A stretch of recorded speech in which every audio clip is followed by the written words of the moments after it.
EMDR podcast. We are here in the studio today with the three of us. Hi, Yay. we're back.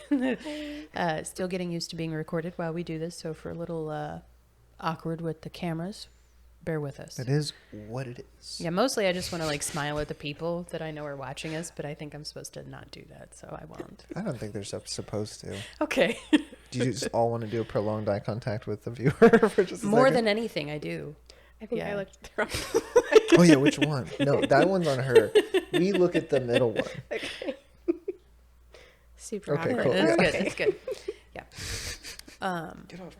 So we are going to do an episode today, and the episode, I'm actually really excited about this topic. We have mentioned it a long time ago, but pretty briefly. We've never done a whole episode on this, but we get questions about it a lot, and we talk about it briefly in training and rarely have time to go in deep.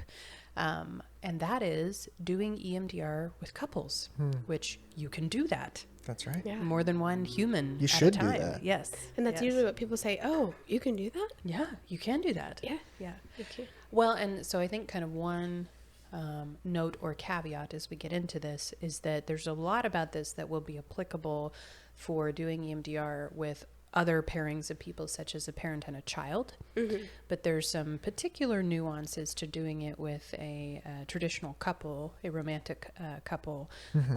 And so that's what we're going to focus on today. I think Yeah. it could be really cool to do another episode on doing this with a parent and a child, Yes. or parents and a Absolutely. child. Yeah. So there's some that's going to be very overlapping, and then there's some things that'll be specific to working with couples. So yeah, where do you guys want to start with that huge topic?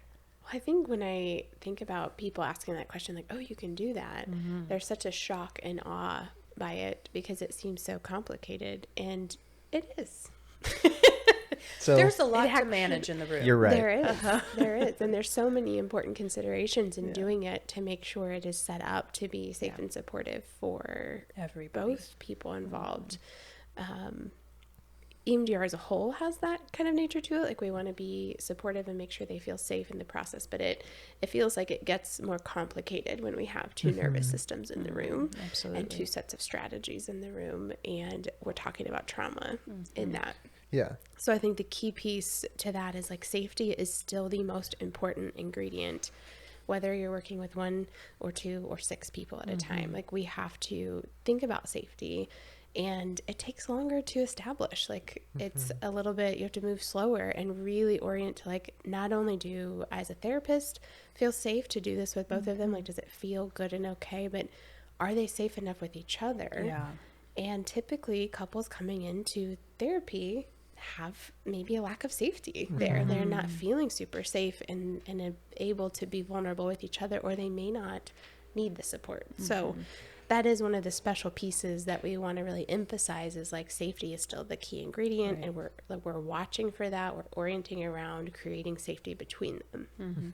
Well, and that kind of feels like a good place to start that discussion around kind of who the identified client is in the scenario, because there's slightly different versions of doing this. If we have our client that we're working with and they want to bring in their spouse for a session or two, not necessarily to work on the relationship, but to support them while they're working through a particular target. That is a very different encounter than a couple coming in specifically to work on their marriage. Yeah. And maybe there are some traumatic experiences that have really impacted their marriage, and Yeah. they're wanting to work on that. So that's kind of one piece of it to think through at the very beginning of, you know, what is the dynamic here and how is EMDR coming into this relationship, so that we can set it up well so that everybody does stay safe. Yeah. Part of that staying safe, Bridger, you were talking about, like, psychoeducation being so helpful. Earlier you were saying that, and I think that is part of creating safety. Yeah. Is, like, really giving context. Well, to yeah, and I everyone. think it really depends on what the person or persons are coming in for, like why they feel or we feel together as their therapist that a couples format is going to be helpful and kind of direct in addressing some of those core issues. Because to me, psychoeducation, it's just my bend. Like I just dump on the educational. Have all the Yes, information. all the information, because that will solve it, is like what a part of my brain says. I know that's not true, but my own strategy as a young person growing up, that was my strategy. If I can understand it, I can fix it. And so for me, the education part just comes with like, I just want you to understand like maybe what might be happening in the other person and what it's like for them to even invite you into this space, or for you to be in this space uninvited, and for what that whole process is like. I think within, trauma processing in the context of couples work, you can be consenting to be in that space and still be surprised by the level of vulnerability that invades you as you start to process through some of this material. So I think it's great that we're talking about couples in the context of a special population, because I feel that it very much so is, because there's just such a dynamic interplay between what a person wants in the moment and what happens when the past comes rushing in. Lots of things can come up. Yeah. Well, and there's even the physical vulnerability aspect of it that often our clients don't really know how to factor in before they're actually in the moment. So, for instance, I often will ask people, what do you imagine that it will feel like to sit with your eyes closed with two other bodies in the room while you are potentially having big emotions come up? And sometimes we'll explore together how they need us to be sitting, where they need our eyes to be, to try to help with that, because that is a factor that people don't really expect or don't really think about ahead of time. But then when they're actually in the moment, wow, it's a lot. That's a change. Yeah. Yeah. I mean, even, thinking about what it feels like to your own body to sit in a room with another human being and you have your eyes closed and they don't. That is an act of tremendous trust and vulnerability. And even if we really trust this other person, a lot of us have a strong reaction to being inspected, right? Being looked at and really observed and watched. And that's a lot to do with a therapist. And then when you include somebody where the stakes are a little bit higher in the sense of, I really need this person to continue to feel like they want to be with me. It can be very, very activating and alarming to people. So doing psychoeducation around all of that, even the practical side of things, not just the neuroscience side of like, hey, what's this going to feel like? And can we explore that together ahead of time? Yeah. And adding into that, what is processing, what could possibly come up, the same way that we would prepare an individual, we want to prepare a client in that way. As you were saying, when the past comes rushing in, how are we going to handle that in the moment if it doesn't feel safe? What is our backup plan? How do we get reconnected if things get dysregulated? What is the partner's role? If we're not doing bilateral at the same time with them, what is the partner's role and how critical that is, and what are the to-dos and not to-dos? Like, the partner doesn't need to interject. It's so hard for a partner to kind of maintain that space for them to process whether they want to come in and like defend a point or offer even comfort. Like, those are interweaves. Those are things that we're, inserting into their processing, which can be done with purpose and intention and really beautifully brought in, but it has to be, prompted by the therapist. So it has to be done therapeutically.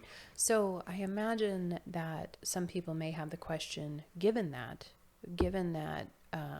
in general, we would not be encouraging the partner to interject a lot, what is the potential benefit of having them there? Right? Like, why bother considering all of the necessary prep work and all of the potential downsides? What is the benefit that can be experienced by having the partner there? And Jen, by far, you're the one that's done the most of this. I'm curious, like, how do you see the benefit? How do you see that manifest with your clients? I think there's a lot of benefit to it, really. And there's the potential for them to be there where we can call them in to be a part of the processing. And I do that a lot. If we've established the safety, they realize this is how I can nurture or comfort when that person needs it. Yes. It can often be like an interweave. Maybe they're stuck on a certain thought of, I'm just going to throw something out there, but I'm unlovable, or that was unforgivable. What I did was unforgivable. And then we can pull in the partner. I don't know. He's here right now. Let's ask him. And it can become this really powerful part of the processing. But even aside from that, what the partner can gain in Yeah. seeing their partner in a place of vulnerability with strategies down, right? So when partners come into what came up. Oh, I when was said just that. thinking about like how immensely vulnerable that feels.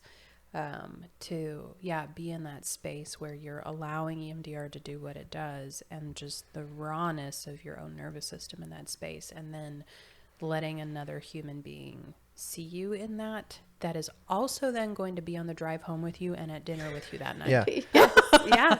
There's Right, a like, whole- whoa. Yeah. Well, and I think it takes it out of the cognitive realm Yes. and into like truly the body, because there's one way of like if you were going to still try the same interweave, but the person not be there. Right. Like, well, I wonder what, this person who we've developed already as a resource, like what they would Yeah. feel about this. That's a very different thing than saying like they're right next to you. Yeah. What is it like for you to process this now with them here? Mm-hmm. Like it just completely changes that dynamic. Yeah. And even in the, like, let's say we bring in and the partner gets to say like, no, I'm still committed. I'm like, we're here, we're doing this, right?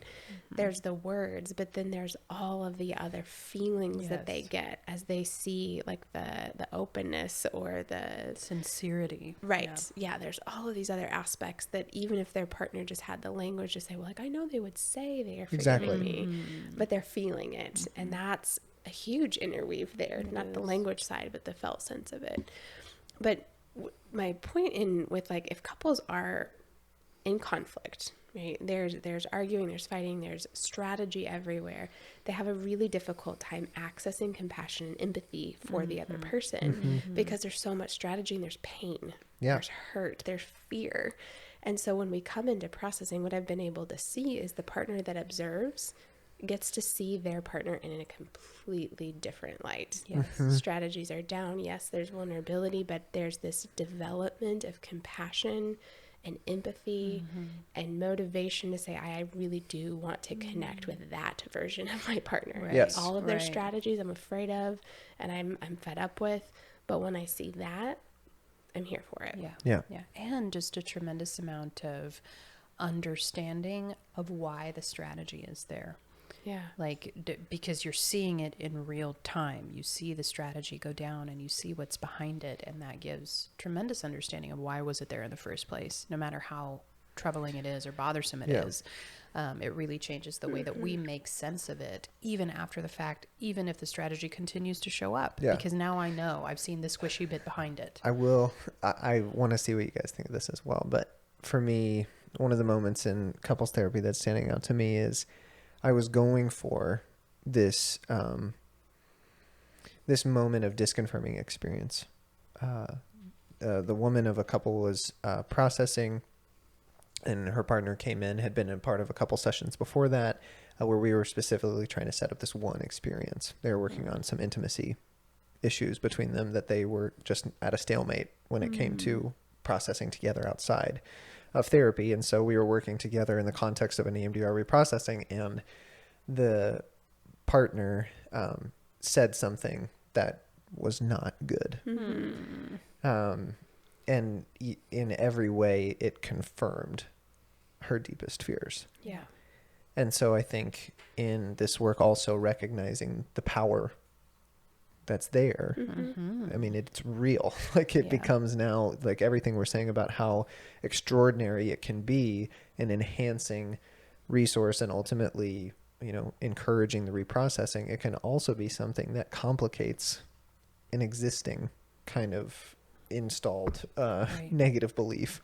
So my perspective on that, which I would love Yeah. to hear from you guys on it as well, though, is if that is what the one partner was truly feeling and that is their truth, the other partners, whether the story's there or not, they're experiencing that they with know them. that. Yeah, no, it confirmed it Yes. for them, and it was like, now you finally said what I've been feeling. Right. Yeah. But that's painful, but it's real. Yes. And it's inviting and bringing into the space the realness of what's happening in that dyad versus these stories and strategies that Yeah. create That an obscure- illusion Yes. of something else, or an attempted illusion of something else. And then it's hard and it's messy, but then we have something to work with. Like Yep. we're now in the most raw pieces of it. It's all Yeah. real. Yes. Right here. Yeah. Yeah. In a similar fashion, I had a spouse, a husband who fell asleep. Oh God. Oh, that hurts so bad. So similar fashion in some ways, like it wasn't just like this huge vulnerable, but it was like that brought so much light. Did you like want to reach over and kick him? I really did. I really What did. did you And do? I kept trying to like shuffle, like wake him up before she Like realized it. snapping. Just like, okay. Like, how many ways can I clear my throat? No, like no joke. I came into like, Oh. let's save the moment mode, and it didn't work. He was like really just out of it. And she was processing her own personal thing. And when she came back, you could tell she was like, hey. And then she just had all of this pain that she was trying to hide and disguise and go back into story, The like, oh, you worked late, embarrassment. and like all of these things. But it gave like this opportunity to like go in. And I said, like, this is messy and this is painful and this could be really rough. But now we have this material. This is literally in the midst of one of her most painful experiences of her childhood. He's tuning out. Yes. Now let's look at strategies why. Yeah. Let's explore the why behind that, but also how is she experiencing that? Like, I'm struggling and my husband's here for me in all these practical ways, and he's this great husband, and she really had him like on a pedestal. Yeah. Yeah. But yet To hide the yes, pain. yes, that but I have rejection, so much like discontentment with what Yeah. I'm really getting. And that's from one him. element of that where we can actually identify this as a pattern that plays itself out in so many different ways. Yeah. Like what other areas of conversation and emotional kind of wishfulness has he been figuratively or literally asleep in? Yeah. Yeah, that's so true. And to then be able to draw from that, helping and supporting him, is what does it actually mean to attune, and what like what does that feel like for you Yeah. to like connect with her in that? Why are you totally dissociating while your wife is getting so vulnerable? Yes. Yeah. Because that's your strategy. Whoa. And exploring that pieces. And then the other like benefit I was going to say, and it played out for them, is like for me to be a model and to them of what is like, and this is true for all couples therapy, but in EMDR you got to do that as well, of like, what is it like to be hearing the depth of someone's pain and tuning in and like, you know, really being with them and processing with them in that without solutions.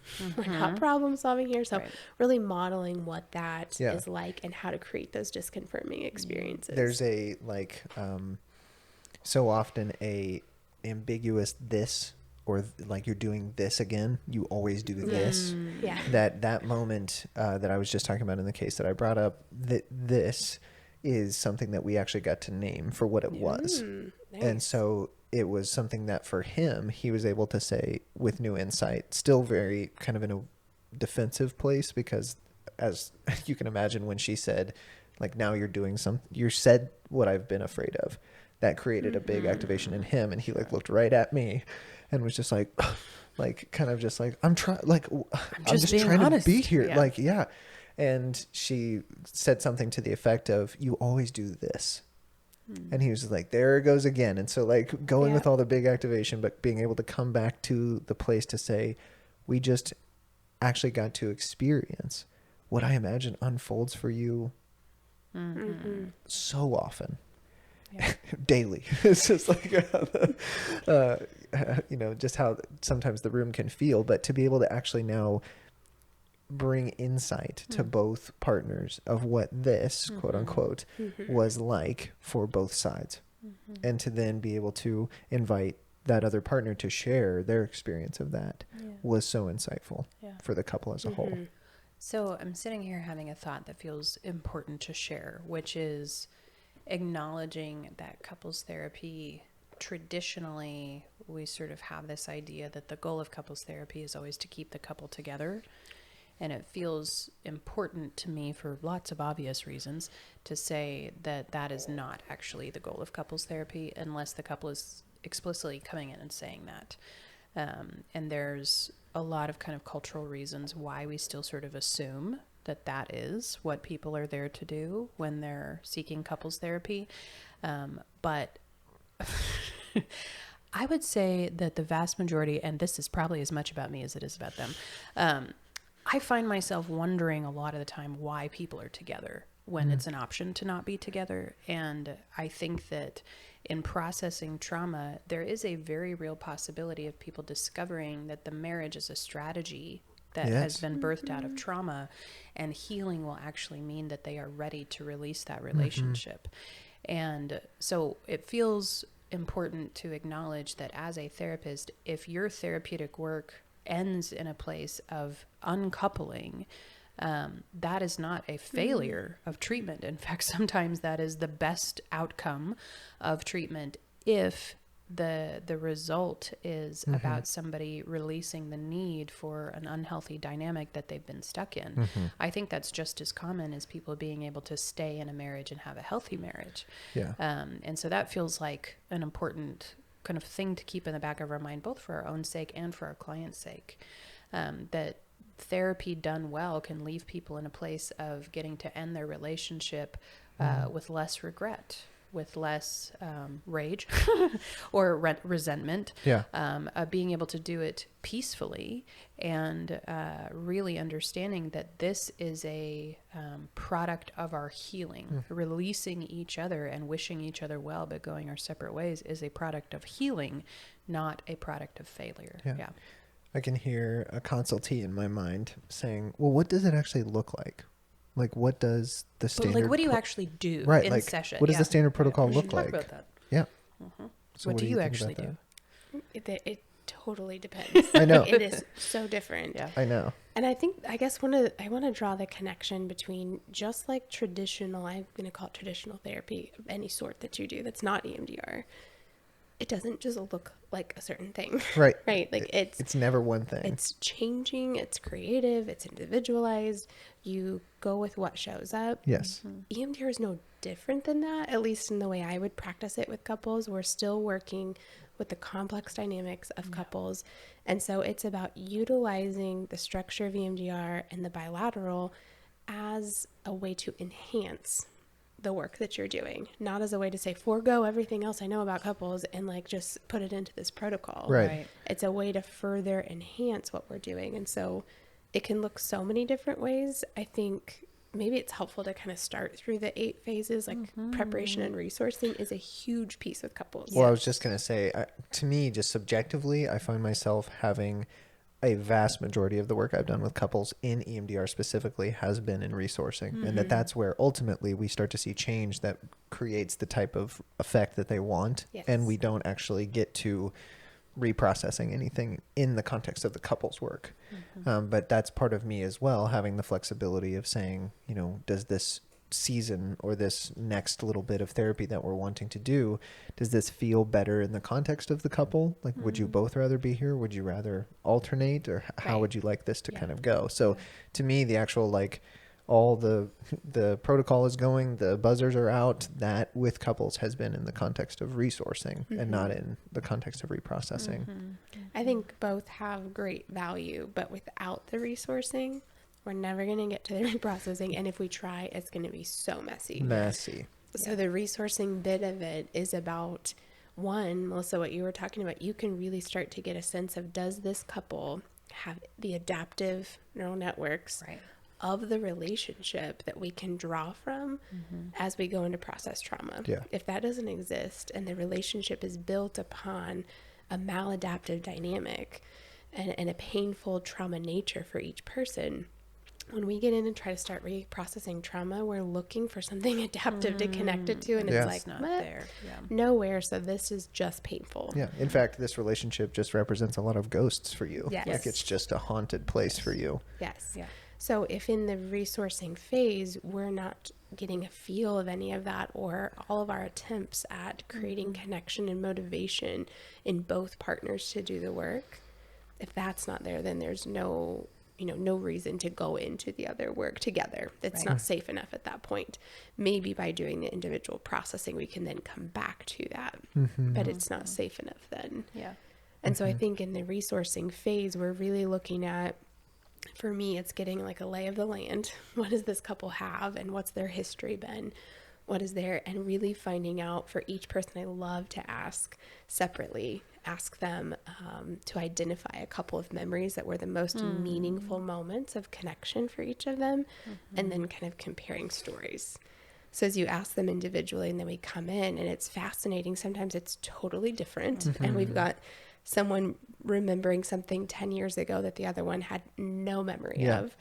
But oftentimes there's like these similar ones, and they're like I just want to remembering ask the same everybody moment. that question now. Yeah. It's Like so special. Like I It's a want to ask great you guys that question. question right now. Like, what are those? Because they're probably not. It's not like the wedding day or the birth of the Oh no, first they're child. small moments. They're little, but like huge. Like immediately when you said that, it was when he put up the tent in the backyard. Yeah. Nice. And we like laid in the brand new air mattress in the brand new tent for about 3 hours in the backyard and looked at the stars. And then we got too cold and had to go inside in the middle of the night. Yes. And the way you're lighting up as you tell that story. Yes. If we That's so brought your sweet. partner in and then sitting together, Oh man. recalled that memory and your experience and like all through all of your senses as well as his. Yeah. And he's contributing and adding to that. And then we sit in this place of connection, whether there's physical contact or not. Yeah. If they're safe with it, I love that. Eye contact, maybe. And then utilize bilateral stimulation in that. The way that that moment grows into being just this like beautiful kind of safe haven to retreat to for the couple. yeah. Yeah. It's so beautiful. And it stands out as something very special for both of them. And there's something in the like learning of the partners. Like I'm sure you're now wondering, oh, what is Gabe's top ones? Like, Yeah. thinking What of would that. you pick? Yeah. And so when you get to hear that, it's like, oh, like you noticed that? Or Oh, that was I know. important to you? Yeah, I know Or- exactly what he would pick. Going rafting, getting stuck on a log, and he had to rescue me. And he really liked that. I really like that. I love There's that. not very many moments in my life where I need a lot of rescue. So that was a special moment. Yeah.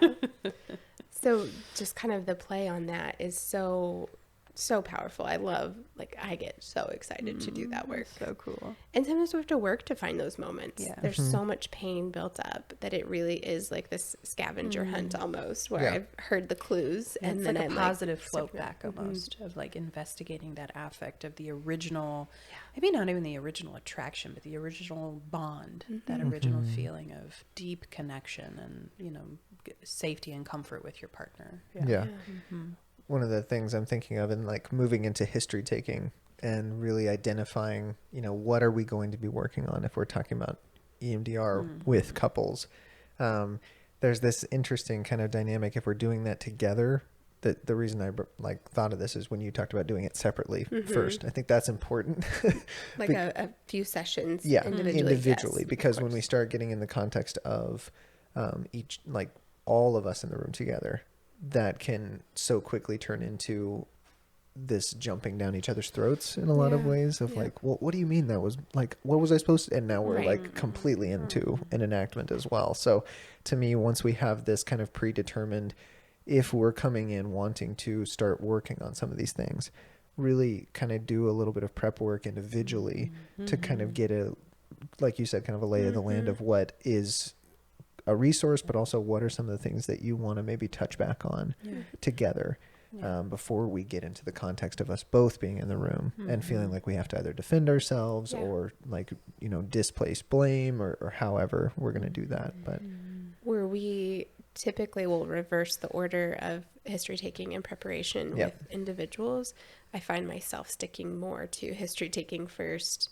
and resourcing after that with couples for that reason. Yeah. Like, I need more information about what are the hot topics for you Yep. and what are the hot topics for you, because if one's memory activates the other one's Yes. pain, okay. If one's like positive memory, like, oh yeah, this was really important to me, and they're like, well, yeah, that's the time you didn't show up for me. exactly. And so like there's this, That's what I'm talking then about. it disrupts that. And so trying to gather that information, that history ahead of time.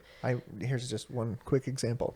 A couple that I was working with, the female partner of the couple had just graduated from her graduate program. And this is this is like a few months before that this happened. And this event that we were working on, they both felt was sort of like archetypal of all the issues they've ever had.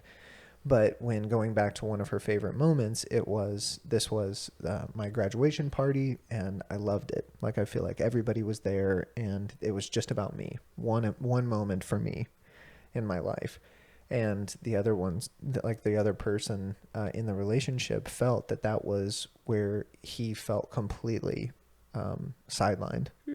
And like even the preparation up to that event was like the even location and like the preparation requirements. He had a thing for work that was that weekend. And so he was also feeling unseen in that way.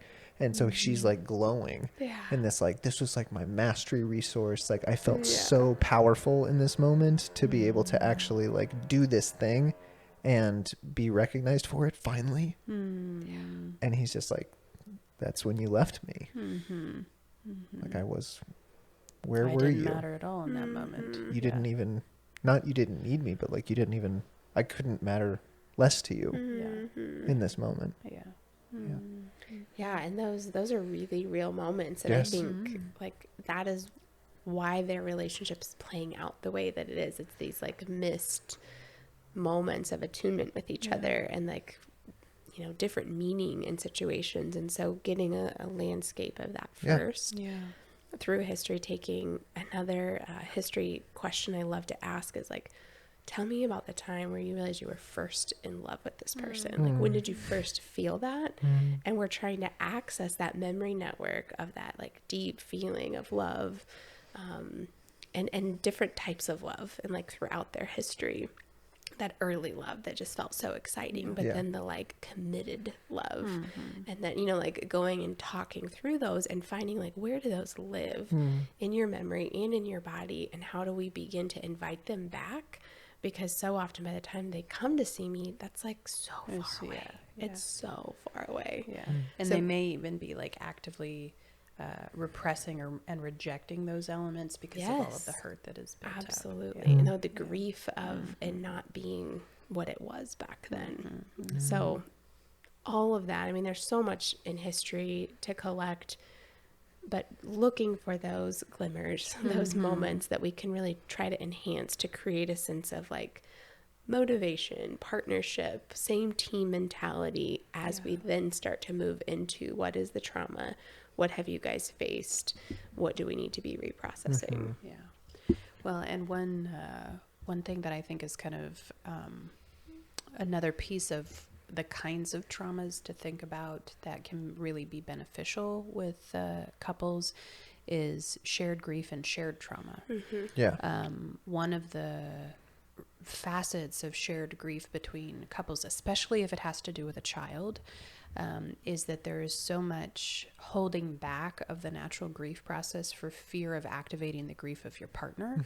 And so being intentional in the processing of that together, the shared traumas can be so healing for both, because there's so much permission given in that space to unsuppress the things that have been held back for a really, really long time. And so it doesn't just have to be about the traumas that have happened between that are causing problems in the relationship. It can be those shared experiences that most couples go through at some point. And often it's those moments of shared trauma, pain, grief that begin a rift that only widens as time goes by. So sometimes going back to those original moments where it's not that anybody did anything wrong, it was just a point of tremendous pain for both, can be a really important part of the history. So remembering to ask those questions as well, not just what's happened between you, but what has happened to you guys as a couple.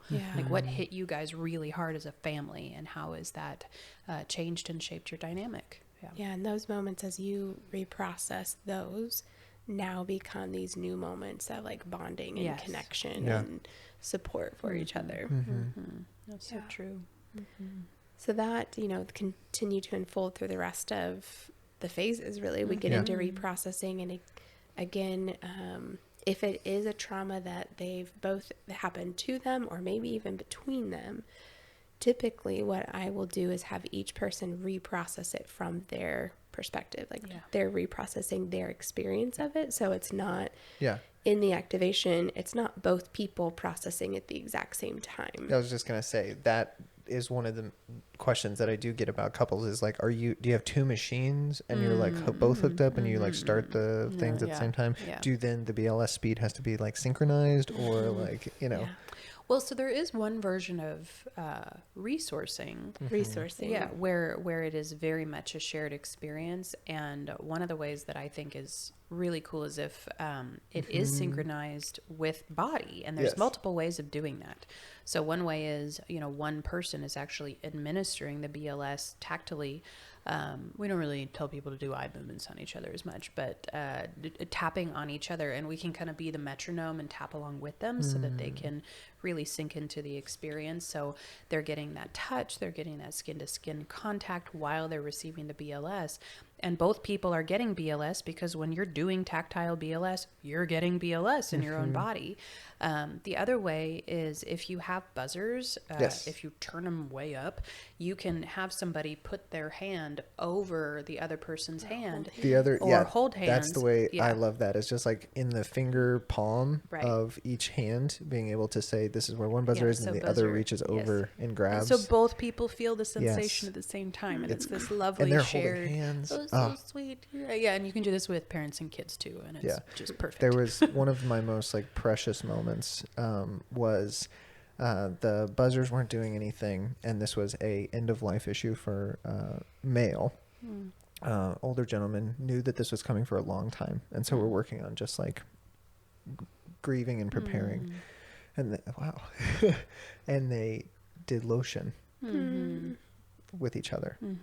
Yeah, like put it on each other. Yeah. Yeah. And just got to be there while they were like just massaging each other's hands and applying this lotion that smelled really good. And we'd done this like slow kind of practice of like, what does this smell like? And what do we want this smell to be paired with? And then we installed that separately, and then bringing it into actually like washing each other's hands and like lightly swaying back and forth. Yeah. So precious. It was crazy. Yeah. Yeah. And if they can tolerate it, really encouraging extra eye contact, because that does just magical things in our nervous system, to have sustained eye contact while receiving BLS. Like, it's full on intense. And so we want to make sure that they feel safe enough to do that, and then everybody feels permission and freedom to look away if it gets to be too much. But it is so powerful if they can have lots of eye contact while they're doing that stimulation together. Yeah. Oh, that story. Yeah. That was Remember his very reaction to early instrument? on That was too. really, yeah. Very early on. And I didn't really even, now knowing all of this that we do about like our conceptualization model, like that was crazy. Like that just like came out. Like that was one of the most like just reverent moments in the room of just like, man, connection Yeah. is actually happening. So beautiful. Yeah. So I think the one other piece, we go through reprocessing, the reevaluation phase, coming in when you are looking for moments. Typically couples come in and they're ready to tell you about like what went crappy that week. Yeah. Okay, I know we were supposed to do this homework and she wouldn't But do here's it. a new and he target. did We it. got our new target. Yeah. So Oh yeah. That's the way right there. looking for those moments of, any adaptive material to install. What can we strengthen and install? If it's in the session, awesome. If they have this moment where one is able to communicate clearly to the other, or you see one not utilize a strategy they've used before, and be able to say, hey, let's capture this right here. Let's bring into awareness what just happened. And now let's pause in it and notice that you guys both just did that. And we'll strengthen and install that with bilateral. And then in reevaluation, are there moments like that outside of session? Yes. When did you guys face something kind of tough this week and navigate it? And then we come in and we strengthen those, and we're just continuing to like build these little neural networks of adaptive moments that they can draw from. This is like, he is capable of that. I am capable of that. We can do this together, and kind of building that up. Yeah, there's just so many, rich opportunities in those dynamics, and the kind of change that you see? I don't know if you guys have had this experience, but there's this really like pleasant shift that happens when you've kind of found that tipping point with couples work, where they come in and they're a little extra smiley with each other, and like the energy has shifted. And the way that we work, because we sort of intentionally bring explicit intention to that, I think that being able to call that out, even those little subtle things of like, I really like how you guys are smiling at each other today. Like, Yeah. what's that Or if they're about? playful with each Yeah, other. a little had- bit play. So Yes. this is just like this moment standing out of my mind, which this is human, so we're just going to talk about it. But a moment where that, and I was just like, what can I like what is happening Oh, right careful now? there. I know. I know where this is going. Yes, and it was that. Of It was course just it like we did it. And it was just like, And Let's it was install good. that. exactly. You don't have to tell me the details. Just pull up the In fact, images. spare me the Exactly. details. Yes, let's install that. Yeah. That's just so many like jokes. But it was like just a playful moment of like we just got to kind of sit in that space and everybody was doing like this like Yeah, they're like like, ooh, like that was nice. And that's something like, what was that like? Like we were working on that for a long time. Yeah. Yeah. And did we ever think that we would get to this place? I was like, I don't know, but I hope we do again. And like, that's the like, That's so So much great. Yeah. enjoyment. And there's Yes. playfulness to it, but that's is real. So Oh, big. man. Yeah. Yeah. So big. And to bring it in and enhance this moment of like, what meaning are we really going to draw from that? Are we going to just like brush it off Just and a giggle one-off a little thing. bit? Right. Yeah. Or can we actually draw like really powerful meaning from that Yeah. and sink into that together in this process? Yeah. Oh, and find an anchor of like, how do we revisit whatever worked there and happened there? Like, how That do we was come back to that? that specific encounter was over a year ago, and I still see the mail from time to time, just like checking in. And he sometimes will call back on like, that was crazy though, like that like moment of like sharing it with you and like talking about it. Like it's still something we talk about, which is very cool.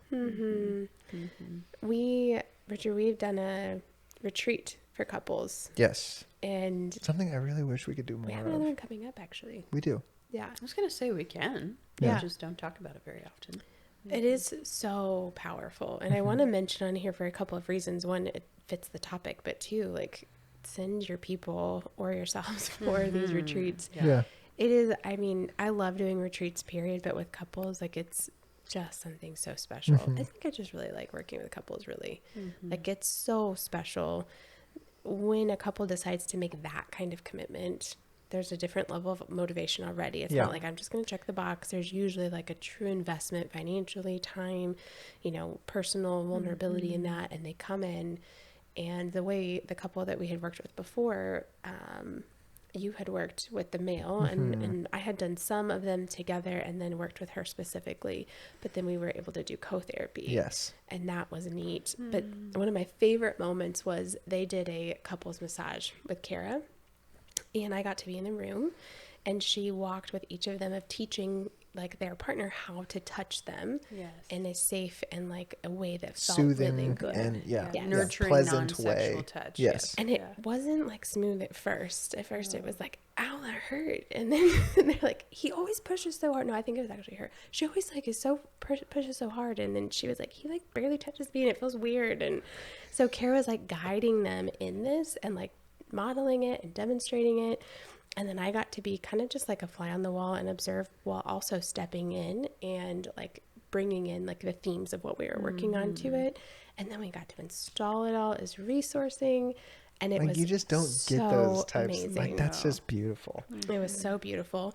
And the reason I was thinking of this couple is from that story. They were staying at the retreat, and it was a very similar, like the next morning after that couple's massage, they had that the same little scrimmy. Yeah.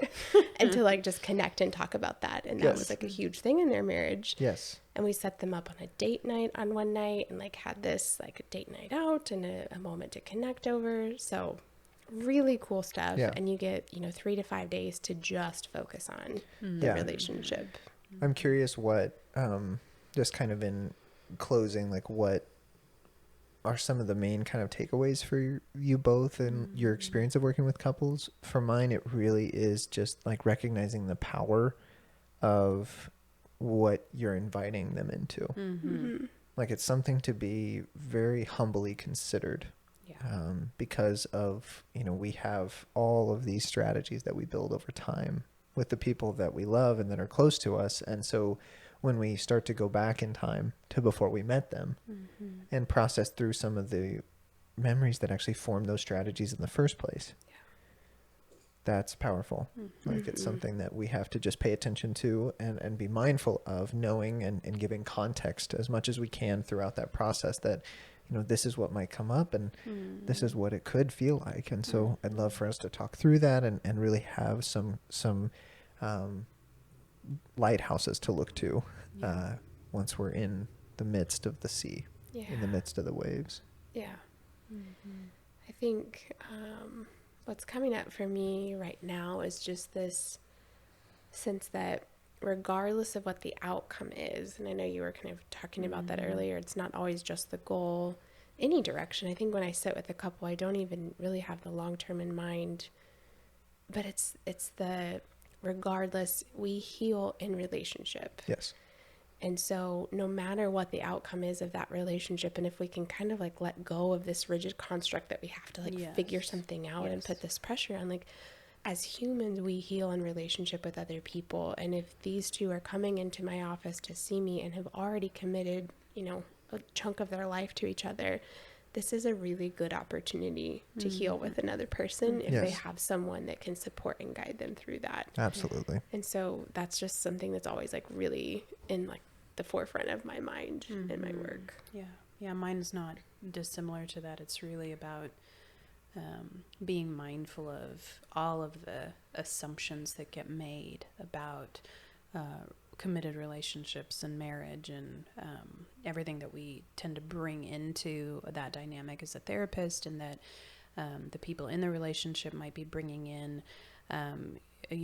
Traditionally in grad school, there's this conversation around like, well, if you're doing marriage therapy, then the client is the marriage. And I hate that so much because that removes the humanness of it and means that we're literally prioritizing an institution over the humans involved in this situation. And I think that more than any other dynamic, really checking our assumptions and trying to come in as open to all possibilities as possible, because then that gives the clients permission to do the same thing.